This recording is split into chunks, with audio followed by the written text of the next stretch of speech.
উত্তরবঙ্গের হৃদয় শিলিগুড়ি। এই শহরটি যেমন প্রাণবন্ত তেমনই ভক্তিময়। আর শহরের সেই ভিড় থেকে বেরিয়ে একটু শান্তির খোঁজে আজ আসা শিলিগুড়ির অন্যতম শান্তির জায়গা ইস্কন মন্দির।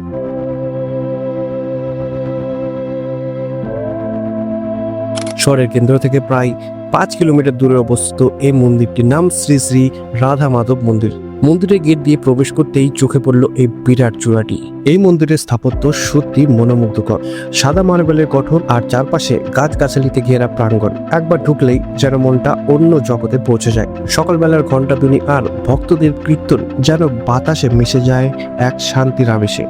প্রতিদিন এখানে অনুষ্ঠিত হয় মঙ্গল আরতি, সন্ধ্যা আরতি আর বড় কীর্তন।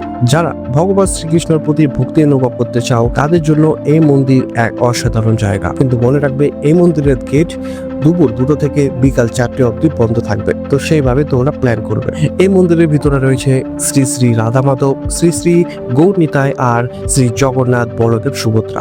তাদের অলংকার, সাজসজ্জা আর সেবার নিয়ম একেবারে নিখুঁতভাবে অনুসরণ করা হয়। প্রতিদিন সকাল থেকে সন্ধ্যা অবধি প্রভুদের নানা রকম সেবা আর ভোগ দেওয়া হয়। মন্দিরের ভেতরে আছে গোবিন্দাস রেস্টুরেন্ট নামে একটি নিরামিষ রেস্টুরেন্ট, যেখানে ভক্তরা ও দর্শনার্থীরা পরম ভক্তিভাবে প্রসাদ গ্রহণ করে।